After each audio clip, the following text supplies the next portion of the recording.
And now for something completely different.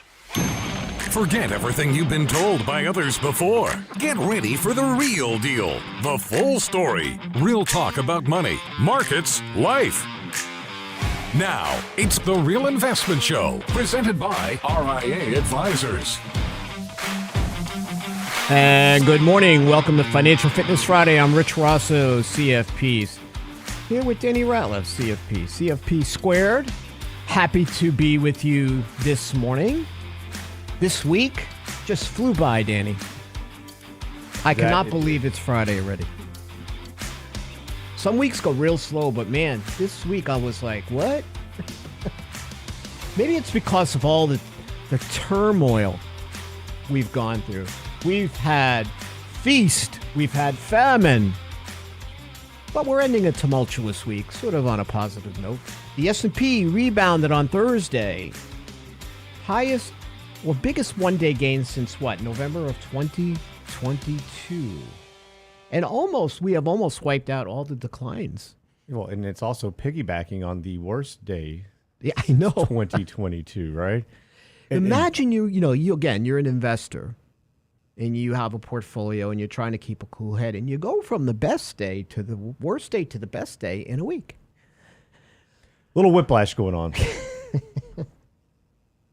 Listen, if you felt the pain of that worst day, you have a really good opportunity right now to rebalance your portfolio if you feel, hey, I'm taking on too much risk. Maybe I bit off a little bit more emotionally than I can chew. Right, Danny? As Lance always says, and I did multiple radio interviews talking about the snapback. Actually, when you fall off a cliff in markets, you got to remember it's like those old cartoons. At the bottom of the cliff is this big trampoline, and you bounce. That's what'll happen. Eventually, you get a big counterbalance, right? You get a bounce, and that's your time to maybe pull away from some of your holdings that you feel, I don't feel so good about the volatility, and the volatility will continue probably through the month at least, and then we're going to a seasonally not the best time for markets. So this is a good time for you to analyze yourself and also analyze your portfolio. Now, I've talked to some people that said, hey, I'm putting more money in. Some of these stocks are beat up. I've been waiting. That's the first time I've really heard that. Most people, when markets are doing this kind of thing, they really want to step back and not do anything. So it's like, yeah, well, you're a little underweight here. Here's an opportunity, go slow because you might not be done yet. But, it's just interesting to get everybody's or people's perspective. Yeah, you're seeing a little bit of both. And I think this is one of those times that we have to step back and say, okay, what has fundamentally changed, right? We're getting more data. Obviously, the Fed's looking like they're going to cut a little bit more than anticipated now. And what does this change in the game essentially? Now, we should be prepared and expect to see these bigger downturns at points, different points in time, especially when the market gets pretty elevated like it was. But do you need to make that big change? One thing I see, and you've seen this over the years, is that you have somebody who typically wants to, make these.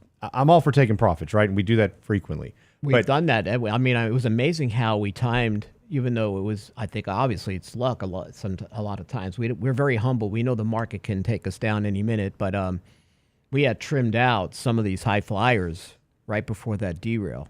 I said, Lance, did you steal my magic 8-ball? But I think some of the big things are that people will inevitably, when it's down and you have a really, really bad day, it's like everybody's upset, obviously, and for good reason, when a lot of these big platforms went down on Monday. But in some ways, if you look back at it, now granted, it could have gone the complete opposite direction. Yeah. But Monday afternoon, we started to see buyers coming back. It actually, we erased some of those losses. Mm-hmm. And it probably prevented some people from making some bad decisions.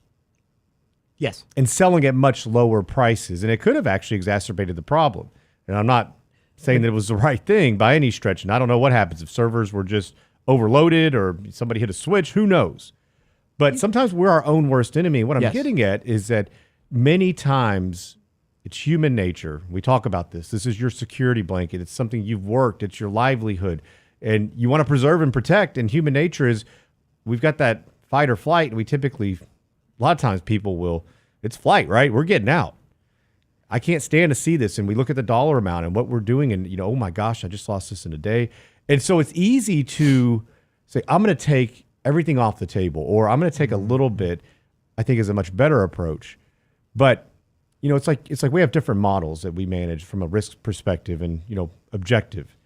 And, what I have seen, and you've probably seen the same thing, is that the people that historically jump from model to model, meaning they may be 60% stocks, 40% bonds, and then they want to go down to, 40, 60 or 20, 80.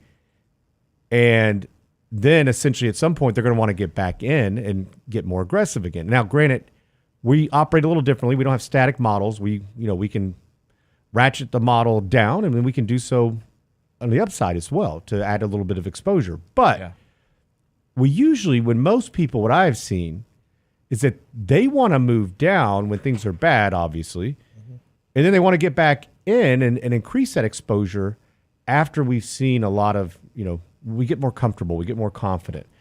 And over longer periods of time, the issue is that can erode returns. Now, Absolutely. If we go into a huge downfall, and there's a lot of you guys out there, you're probably going to hear it in the chat here in a minute on YouTube, Real Investment Show. If you've not checked it out, go put it in the search bar, hit subscribe, hit like. But many people may time one of them right, where you get all the way out, but they never get back in. And we've talked about that, quite a bit. But just be cautious. Set those, expectations. Understand yourself. And, I tell people this, it's fairly counterintuitive, I think, to what most advisors say, right? Most advisors say, you got to stay the course. Don't worry about it. It's going to be okay. Look at this 100-year chart. We do an active rebalancing. So along the way, we put parameters around each position. And we look for, letting horses run, but also know when they're tired and we got to pull them back. So we're consistently revolving around those positions with risk parameters to manage those. So, most people will decide that they're going to make changes right when there's volatility. But if you're watching the portfolio, or as we do, but you have rules, you're not basing it on emotions, but you have rules, then you can be trimming along the way. And that's what we've done. So, it's amazing. When I was talking to clients yesterday, they said, gosh, I didn't even, I looked at the portfolio. I didn't even realize the market had such a bad day. I said, but you have to understand what happened besides the yen carry trade. Your target was those Magnificent Seven. It's like that movie Magnificent Seven, when they all walk in, they all ride into town and everybody's watching them. It's like, where am I going to take the profits, right? There were some stocks that held up really well. There were some sectors and bonds, thankfully, did what they were supposed to do, right? So we went through it, relatively unscathed. It was like it was almost like a laser targeted missile to that area of the market that took it down. Yeah, everything, when stocks fall, everything goes. It's just what rolls faster down the hill. But for the most part, we weathered that out very, very well. So I'm thankful for that. Amen. Yeah. When we get back, we're going to be talking about Fidelity's investments, healthcare cost estimates, and Gen Zers. You better be working, because you may not have an inheritance when we get back.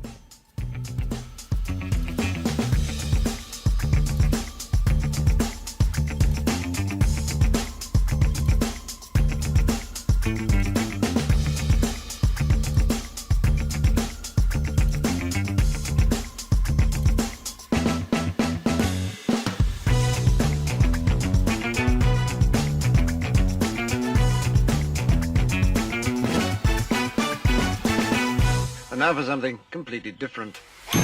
Get daily investment news you can use, delivered at the speed of the internet at realinvestmentadvice.com. The Real Investment Show YouTube page has all of our videos ready for your easy access. From 3 minutes on markets and money to each day's radio shows like Technically Speaking Tuesday, Financial Fitness Friday, and the latest analysis from Lance Roberts and Michael Leibowitz. Subscribe and bookmark our YouTube channel for The Real Investment Show, or just click on the show links at realinvestmentadvice.com. When it comes to wealth management, most people think of stocks and bonds, but it's like enjoying one layer in a 7-layer cake. At RIA Advisors, we want to make sure you get your cake and eat it too. Social Security, Medicare, creating a tax-friendly retirement paycheck. Perhaps you're saving for college. How about life insurance, guaranteed income solutions, all along with comprehensive planning? At RIA, a holistic approach to your money is our priority. Call us today, 855-RIA-PLAN, or find us online at realinvestmentadvice.com. realinvestmentadvice.com. The Real Investment Show. Small businesses are discovering that attracting and retaining top talent come down to more than just salary. In today's highly competitive job market, compensation is more than just wages. Hi, I'm Tom Allen, RIA Advisors Retirement Plan Consultant. Healthcare and retirement plans can make the difference in hiring and retaining the best employees. We can show you how to build an affordable, effective employment package that delivers true value for your workers and your business. Call me toll free at 855-RIA-PLAN or online at realinvestmentadvice.com.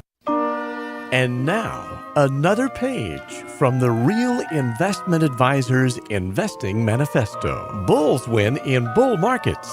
Bears win in bear markets. Eagles soar above and take advantage of opportunity. Let us help you soar as you reach your financial goals with RIA Advisors. Neither bull nor bear. RIA Advisors, 281-501-1791 or online at realinvestmentadvice.com. You're listening to The Real Investment Show.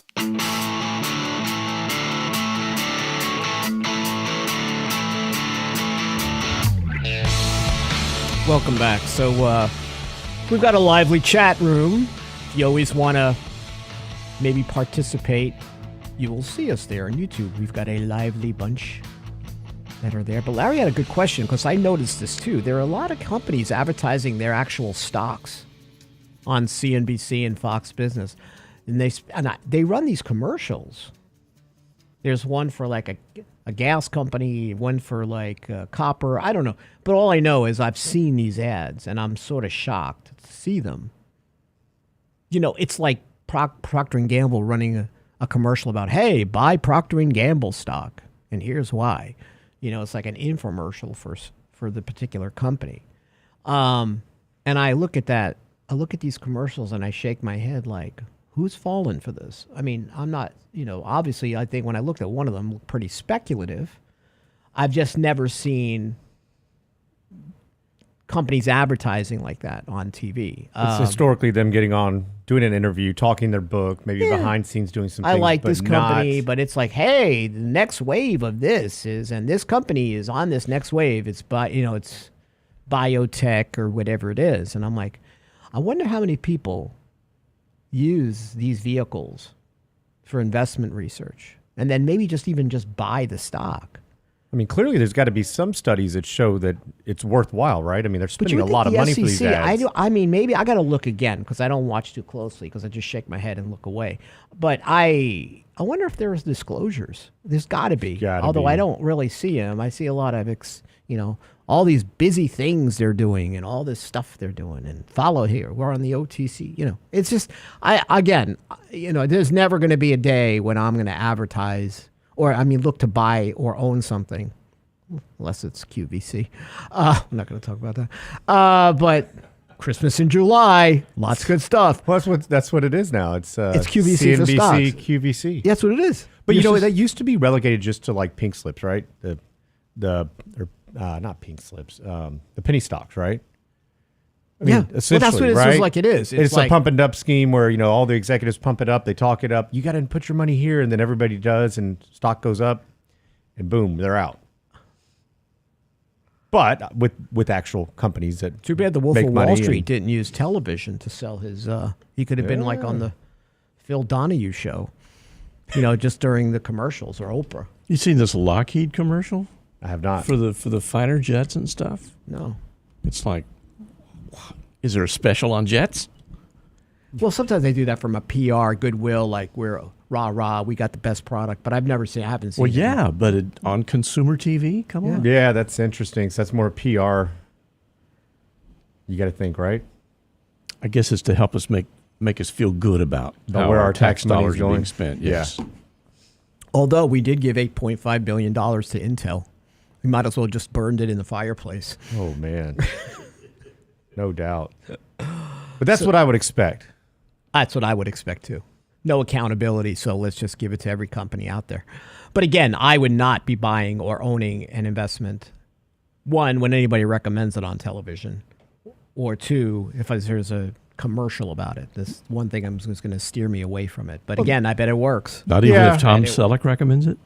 Oh, I don't know then. That's Rich different. has Well, maybe if Jimmy J.J. Walker, that would do it for me. Just saying. Joe Namath. But just because they're advertising doesn't mean it's necessarily a bad thing, but just understand there's No, something. and they're not really pushing it. They're just talking about their product in an informative way. I just hope people do their homework. Yeah. More than just go out there and purchase. I did have someone, friend of mine, that he was in the process of selling his entire portfolio that day, the downturn day. Okay. But the system was actually down. Yep.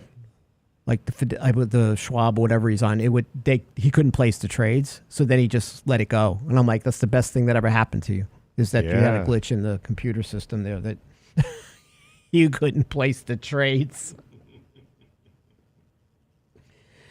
So, a couple of things I'm going to talk about. First of all, there's always this talk about wealth transference. Baby boomers transferring, but yet Gen Z. Those are your 20-somethings. I know all about those Gen Zs since I have one myself. They have the biggest expectations for the effect of an inheritance on their retirement strategy. Almost 2/3 of Gen Xers and 40% of boomers and older people do not have a will. 3/4 of parents said they would be comfortable including their teenage and adult children in meetings with their financial advisor. I think that's great because let us, Danny, go to the kids. I'm sorry, but there's no soup for you. No inheritance for you. And here's why. Like, let the advisors give the bad news. Yeah, but I don't know how common that is. I mean, I feel like here recently we've had a lot more clients, and I think our clients in general are very engaged in the process, and they've been more willing. We have a lot more meetings with families or with the children, and, but what I find, though, is it's usually the ones that have money, that are successful, right? Mm-hmm. When you don't have a lot, you're like, shoot, I'm probably going to spend every penny. I'm not worried about it. And even there's some of you out there that say, hey, I'm not real worried about giving this to anybody. Kids, charity, wherever it may be, I'm going to use it. And that may be people with little or a lot of money. Exactly.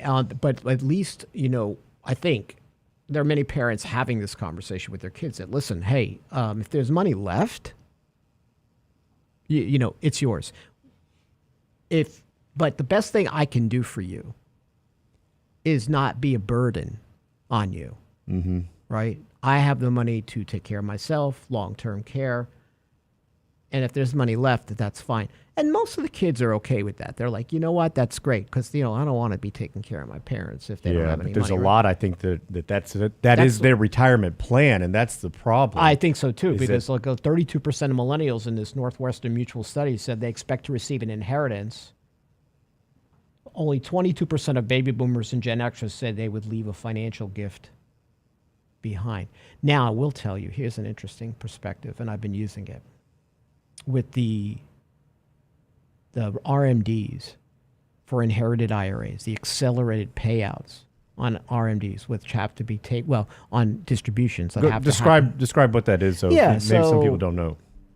Years ago, you were able to leave money to your child through an IRA, a retirement plan, and say, God forbid, you passed away.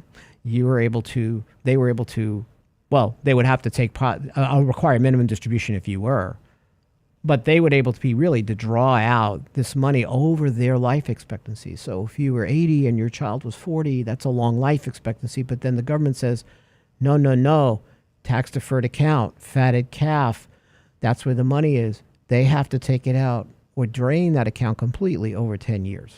And then we just had a ruling that if you, as the decedent, were taking RMDs, yes, then your heirs would have to as well. But what I've noticed is more and more people who have most of their money in IRAs, they'll take a little bit more out above their RMD and gift it to their children. Like, they don't want to do the Roth conversion, and sometimes the math doesn't work.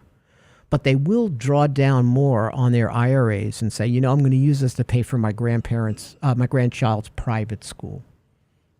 I'm going to give a gift with this additional money. So in some ways, with this new ruling, with the accelerated payout, I've noticed more parents that know they're going to be fine are saying, you know, I'm going to find a way to aggressively drop down this IRA. I will absorb the taxes because I'm in a lower rate than my children. I know the bandwidth I have to surgically pull money out, but instead of putting it in a brokerage or Roth conversion, I'm going to gift this money. I don't think that's a bad strategy, Danny. Well, I think it's the utility of the funds, right? I mean, you gift now or you gift later. In fact, we've been trying to talk about that for like 2 weeks, Brent. We keep telling on Wednesdays with Lance. And, you know, because we've been having a lot of conversations about this. I think Lance is in this study. I don't think he's leaving anything. Ooh, yeah. I mean, once the kids turn 18, they're out. Sorry, guys. Yeah. I'm sure he's going to leave that to us to have that conversation. I'm pretty sure he's done that. I think he's happy to have it. I think he probably reminds them every day. By the way, kids, this is your last trip. This is your last meal. This is your last supper. This is your last. You're off the payroll. And happy 18th. They're 18. He takes them to dinner. He's like, hey, that's why here's the check. Or guess Welcome what? to adulthood. He takes them for dinner. They have a nice dinner. He goes, you know, why don't you go? I need something from the store. You go ahead and get it for me. I'll go home and I'll see you there. Then when they get there, the locks are changed.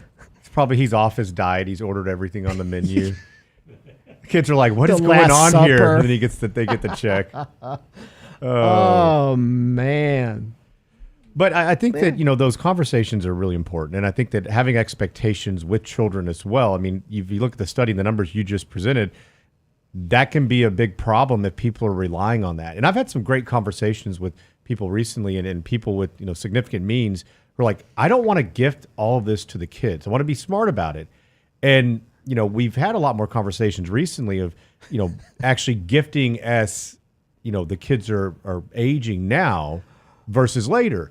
And so actually had a fantastic one just yesterday, 2 days ago. And we were talking about, you know, I've had this where I wanted to give them X amount at, you know, when I pass. Mm-hmm. But, you know, they're early 30s, late 20s. They've got great jobs. They're doing well. And I've had a couple of these conversations.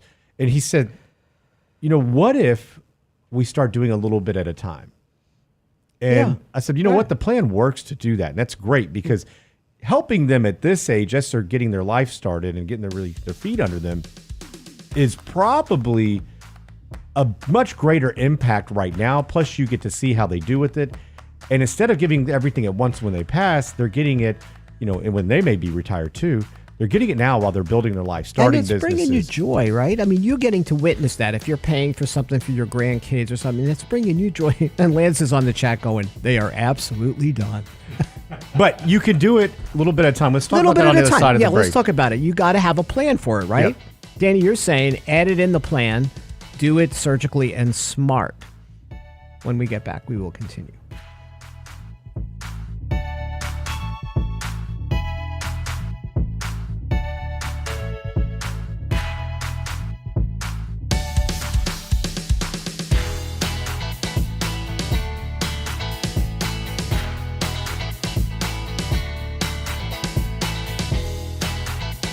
The Real Investment Advice blog. It's required reading for the informed investor. Catch it today at realinvestmentadvice.com. Oh, Red, I declare, I plumb missed that candy coffee. Whatever am I gonna do? Don't you worry, little darling. We'll watch it again on our YouTube channel. Why, Red, I never. The Real Investment Show YouTube channel has all of our past presentations, from Candid Coffee and Lunch and Learn to special topic discussions, and all of our live show recordings preserved for you. Subscribe now to the Real Investment Show YouTube channel, or look for the link on our website at realinvestmentadvice.com. Hi, Lance Roberts here. If you're like most people, your 401k plan represents the bulk of your retirement assets, and unfortunately for many, managing your 401k plan can be difficult. There's so many choices, so many things to consider. With just a quick email, a couple of questions, you can put RIA advisors to work for you managing your 401k plan. Just simply click Ask a Question at realinvestmentadvice.com or give us a call at 855-RIA-PLAN. That's realinvestmentadvice.com. The Real Investment Show. And now, another page from the Real Investment Advisors Investing Manifesto. Manage risk and volatility rather than trying to manage gains. You don't have to be right all the time. Long-term investing success is a 70% gain. Let us help you reach your financial goals with RIA Advisors. Neither bull nor bear. RIA Advisors, 281-501-1791 or online at realinvestmentadvice.com. Can't catch the whole show now? Listen to our podcast later at realinvestmentadvice.com. Now, I warned y'all about the chat rules. Our chat member, Jerome Powell, says that I'm old enough to remember when we used to use well oil for fuel. Those are fighting words. The Real Investment Show podcast. Them's fighting words. But more importantly, what Jerome Powell doesn't understand is that I remember when we had to catch our own well. And then turn it into oil. And then turn it into oil for fuel. So, I mean, that was back then when men were men. We liked it. At realinvestmentadvice.com. Had blubber for days.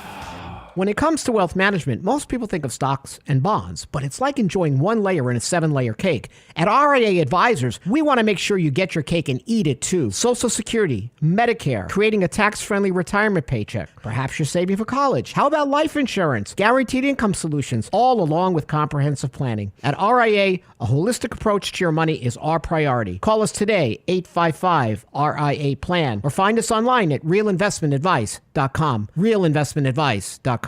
Health and financial security touches everyone within your organization. Offering benefits for all doesn't need to be complicated. Hi, I'm Tom Allen, Senior Benefits Consultant at RIA Advisors. RIA Benefits provides independent expertise to find solutions that speak to the mission of your business, the culture you want to establish, and the budget you are able to work within. Book a free consultation with me at realinvestmentadvice.com/retirement, and we'll find a solution that takes care of your most important asset, your people. realinvestmentadvice.com/retirement, realinvestmentadvice.com.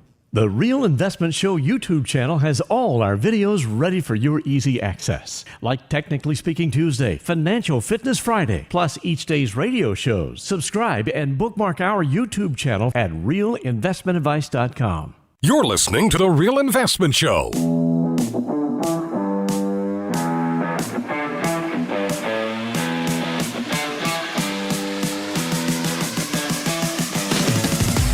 So planning and this generational wealth transfer go hand in hand.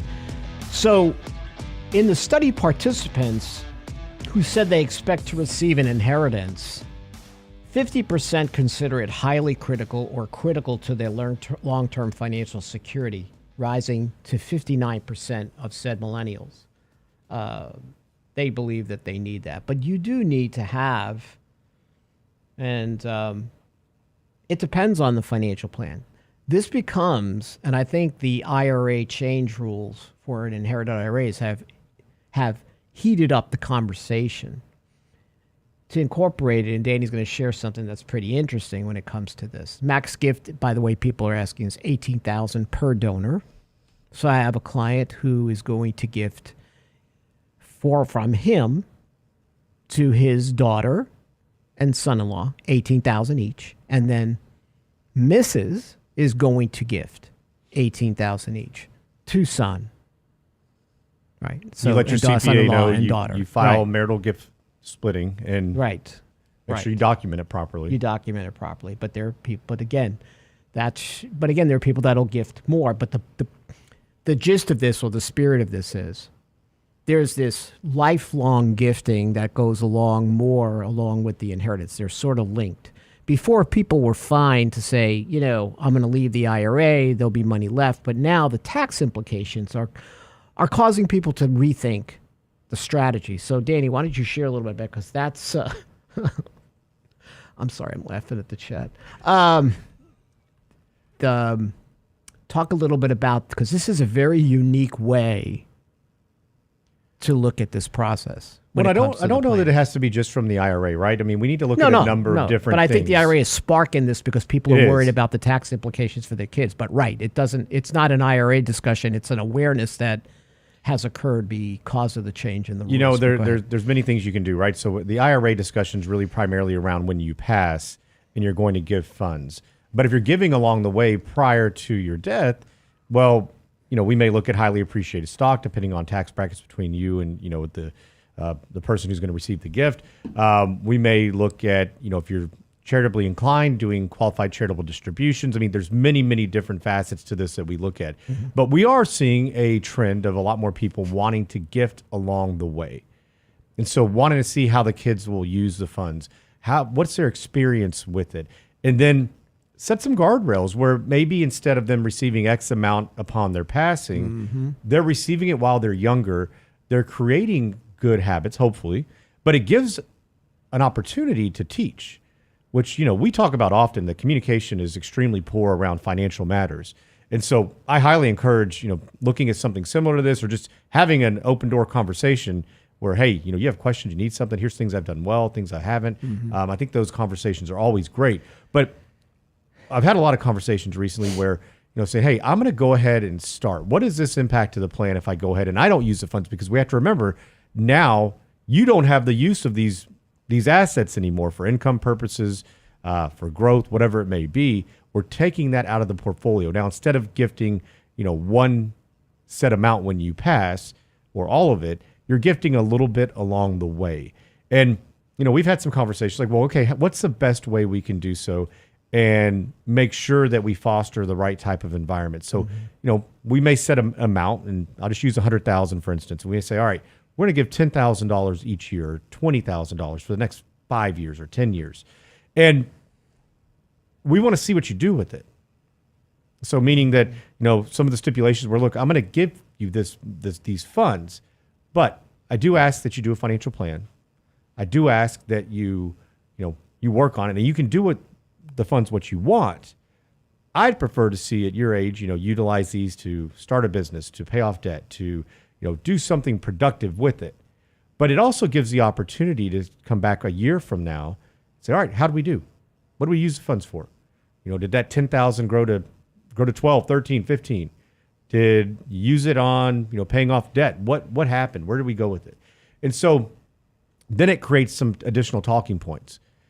And this is what I love about it, is that then you can say, okay, well, we could have done this a little better. We could have done this, but you have somebody going through some of the growing pains with you, also giving you guidance. And you're kind of seeing the impact of these funds by having somebody at a younger age do the retirement plan. Sit down and understand, because I think the big thing with when you're young, number one, you feel like you're going to live forever, and you feel like, oh, I've got plenty of time to make money. And, you know, you're kind of in the zone of, you know, either building your career, working, but oftentimes maybe not setting aside enough funds, or you just don't have the financial acumen. And so Correct. This will require them to take some ownership of this. And you can see them grow over the years, and you can also see the impact of putting these funds aside and the growth over a long-term trajectory.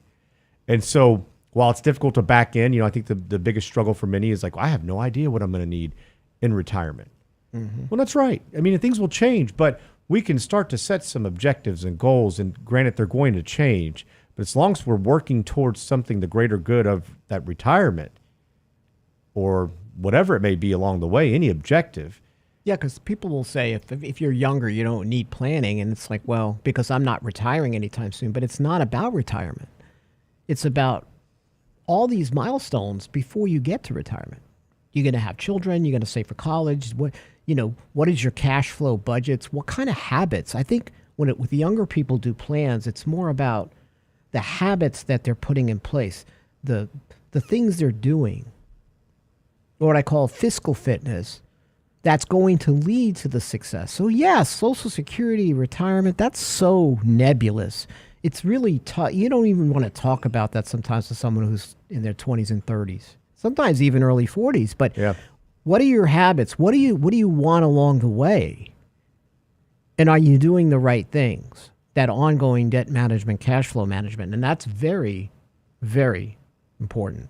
So, but like you said, Danny, this is a great way to have conversations with the kids. It gives the parents a way to see how their children are handling things Yeah. And again, they're probably getting a good handle on that based on careers and other things, right? But it really does create this ongoing process of making sure your children and or grandchildren are good stewards of the money. I have clients that, and I've worked with previously with their parents or uncles, and they've inherited quite a bit of money.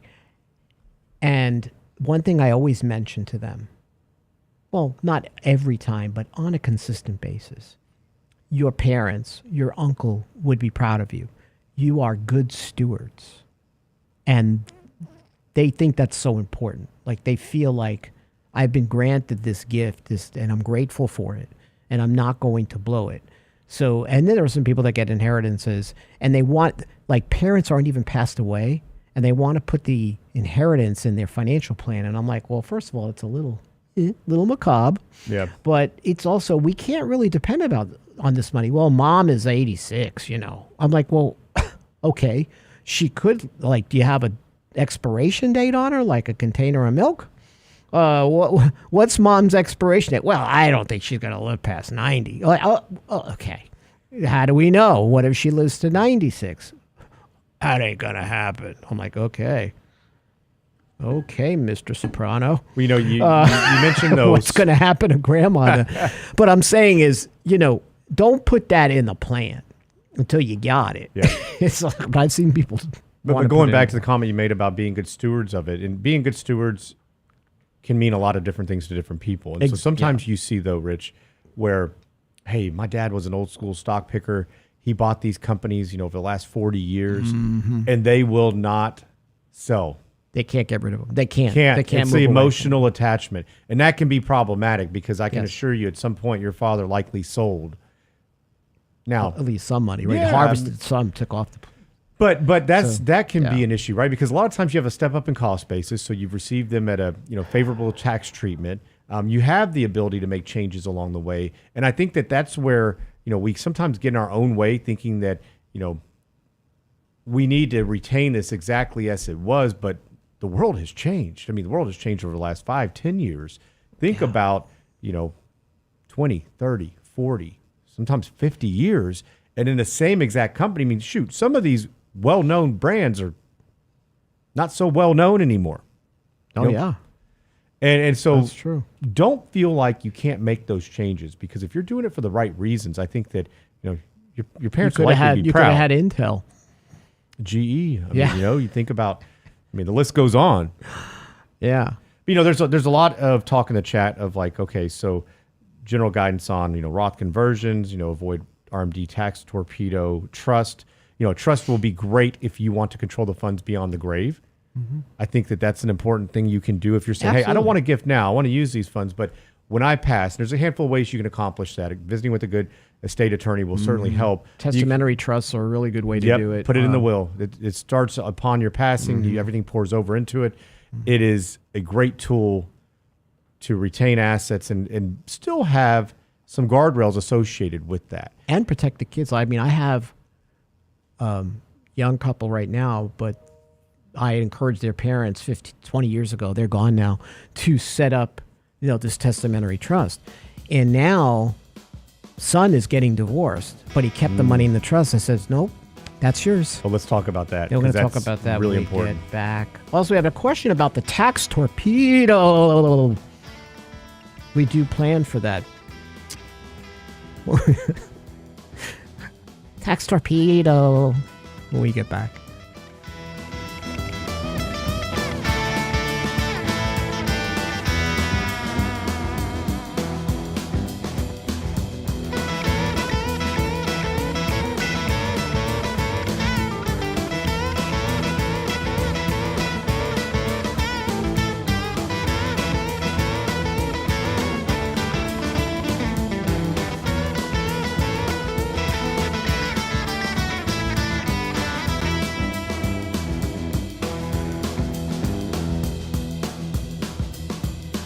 Get daily investment news you can use, delivered at the speed of the internet at realinvestmentadvice.com. In 1999, a parafiduciary group of financial advisors were busted by corporate giants for trying to operate in their clients' best interest.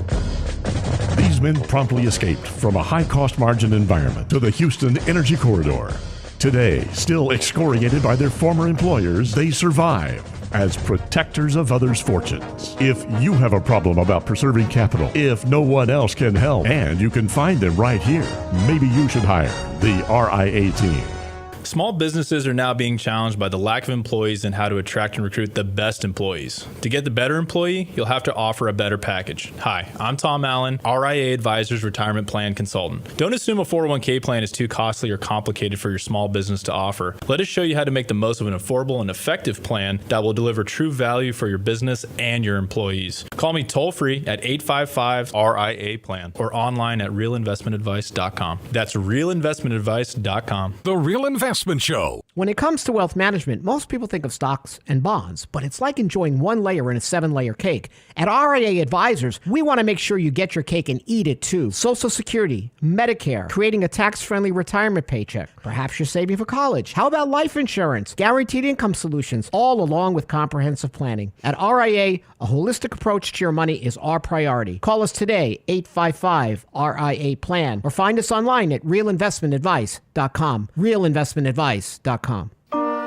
And now, another page from the Real Investment Advisors Investing Manifesto. A passive investment portfolio requires active risk management. It's not a choice, it's necessity. Diversification doesn't protect against risk of loss. Let us actively help you reach your financial goals with RIA Advisors. Neither bull nor bear. RIA Advisors, 281-501-1791 or online at realinvestmentadvice.com. You're listening to The Real Investment Show.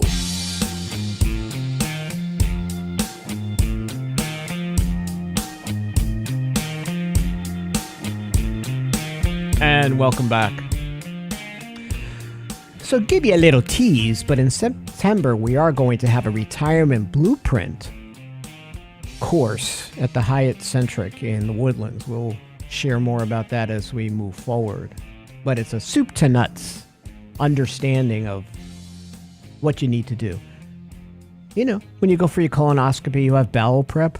This is retirement prep. Let's make sure to take care of Brent's. Oh my. He's hungry for breakfast, but not anymore. So Rich, let's go back and address that comment. So number one, in the study, there's a lot of in the inheritance. There's an inheritance study. There's a lot of issues with actually doing the estate planning documents, and we find that often. Yes. I mean, you know, somebody new calls the office, and you know you're going to talk to an advisor, and a lot of times they're probably going to tell you, "Hey, do you have a will? Do you have your POAs?" No, it's on the. It's something we got to address. Yes. And I'm like, hey, let's go knock that out real quick. You know, and you can do that. Maybe you have prepaid legal through work. There's lots of easy ways to do this. You can get online, Trust and Will, LegalZoom. You can do, go find an estate attorney. You may need something more sophisticated. But you mentioned the trust, and I really like a trust for the reasons that you just stated. And that's the actual true legacy intent. Yeah. And so you have a client who son got divorced, right? Yeah, we talked about that. He didn't want to put any real stipulations. His most important part was, well, what if my son or I have grandchildren and I want to protect this asset within the family? So and I said, well, you want to meet with your estate planning attorney, but maybe you need to look at this testamentary trust. And so now he has a trust when mom and dad passed. Now, what he did with that, he suggested, I said, listen, do not take the money out of the trust.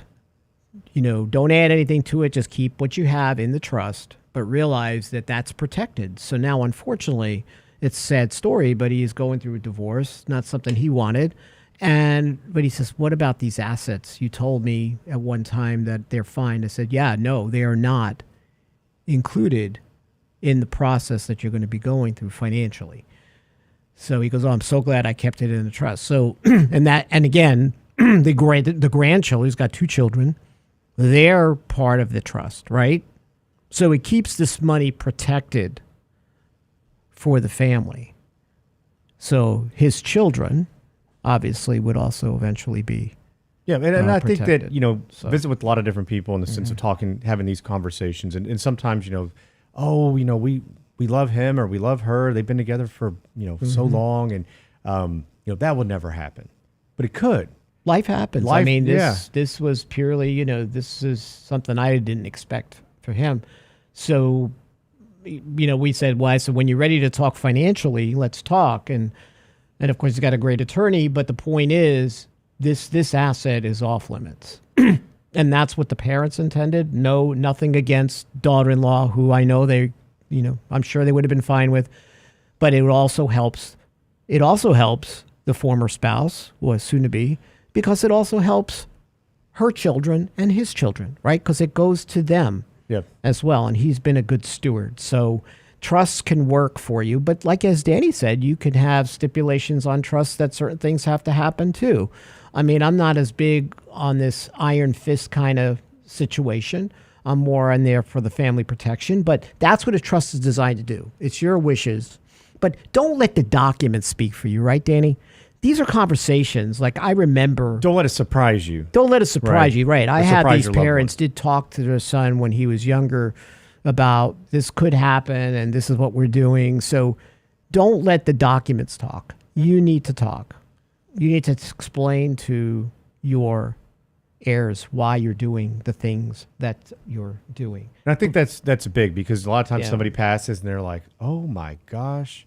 Like my grandmother, when we were little, she didn't have much but what was in her home.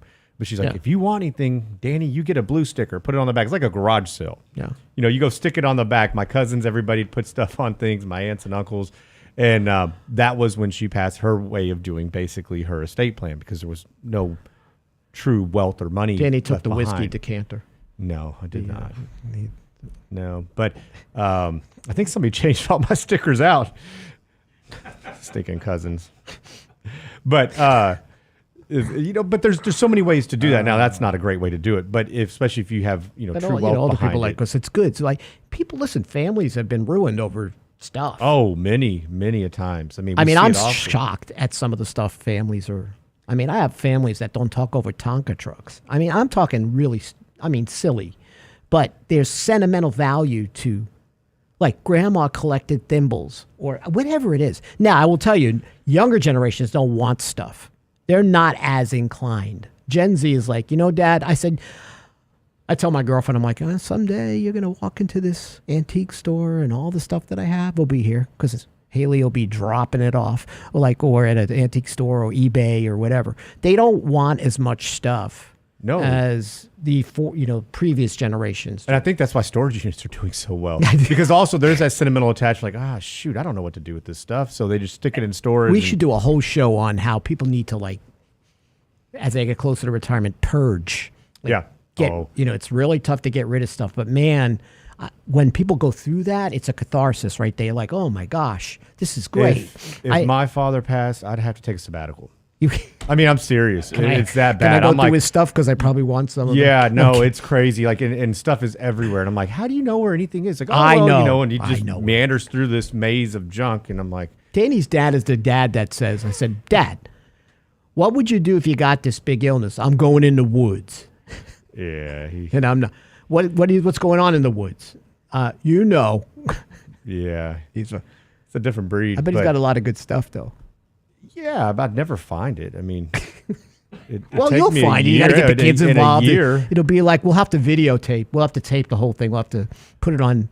He could also have it booby trapped. Who knows? You got to go in with the practical jokes from the grave, with the helmet and yeah. So, but there's a lot of ways to accomplish these things, right? I think a trust is great in that aspect, but a trust can also be to protect the kids from themselves. Yes. And so you mentioned the guardrails. Absolutely. And so sometimes, you don't want to rule with an iron fist, but you also don't want to see those funds squandered. I have seen many a times where somebody inherits something, and the moment they get those funds, I've got stories for days that are just awful, that I know that, the grandfather or parent is just rolling it over in their grave because it's that bad. Mm-hmm. And it's unfortunate, because I think with some maybe stricter stipulations with some of these people, it would have been a much different situation. And, especially when you get in, what I found more often than not, it's people who don't have much financial experience. there was never much communication about it. So, what you're just talking about in a sense of using these documents as something you can come back and talk to them about. So there's no big surprise. They have an understanding, and it's not coming from, a guy in a suit who's saying, hey, here's what you have. I mean, and you find out over a table in an attorney's office. That's no fun. And especially when, things are different than what you expect. Have those conversations up front. We talked about this a couple years ago, and somebody sent me an email like, I did that, and it was terrible. That was the worst thing we ever did. Parents got mad. Everybody got mad. I'm not saying it's always going to be great or easy, but it's probably for the majority of people Well, you right got to thing be to prepared for the haunting, because I already told my kid, if you give away my original The Rifleman scripts from the 50s that Johnny Crawford gave to me, I am going to come back and haunt you. Put me in your will. You want one of those? That's Oh all yeah, the kids you've are been watching The Rifleman. Well, that's the only thing. You know that's what? not You know what I'm woke going to and do, crazy. Danny? I will give you one of these original scripts from the 60s. My kids would love that. I can't believe these kids are watching The Rifleman. Well, there's It's like- nothing else. Everything's such full of crap and agendas. I think it's great. Yeah. If I have cockles, they're warm right now. I have to say, you are definitely making me feel good. So someone asked about this tax torpedo. I just want to touch on it, but this is a sharp rise and then a fall based on marginal tax rates when Social Security is taxed, and no one really looks at this. Okay, we use a program from the master PhD CFA Bill Reckenstein that we've been using for years to help people understand how taxation on Social Security can really affect them and how maybe Roth conversions can help. But I know we don't have much time. Roth conversions, Danny and I have been talking about Roth for so many years, and then this new Secure Act is the Rothification of America. Now it's very popular because, as we always talk about, the government needs cash now. It's the J.G. Wentworth syndrome, and Roth is going to work. And a matter of fact, what's going to happen in 2026, Danny? Some elements of Roth are going to be mandatory, aren't they? Mm-hmm. Yeah, so you're going to actually have where you're going to have employer contributions, additional contributions are going to have to be made or catch up. Mm-hmm. They're going to be put into the Roth. So they're looking to tax more and more. Mm-hmm. So for all those that have said, oh, Roth's going to go away or they're going to double tax me.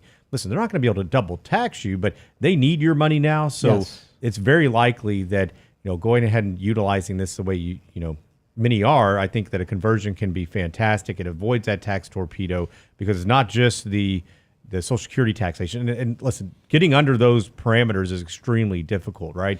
Make between 32 and 44,000, 50% of it's taxed. If you make over 44, 85% of it's taxed. I think that's going to be here. And likely at some point, probably all of it will be taxed. You're at the lowest tax rates in recent history. With our debt to GDP and debt service, if you're telling me you think taxes are going lower. Now, somebody in the chat mentioned life insurance over Social Security. I mean, that's not really an option, right? Social Security is mandatory. Your 6.2% you're putting in. They complement each other. But I think if you wanted to get down in a really low tax bracket, something with cash value, a really good lending rider could be withdrawal. That could be a nice feather in your cap to basically have very little taxes. That's all we got for today, folks. Have a great weekend. Lance back on Monday. Go to Real Investment Advice. Sign up for our newsletter. Arrives every Saturday. Lots of detail. Stay tuned. Sign up for our YouTube channel. Stay tuned for more events coming up. We love you. Take care.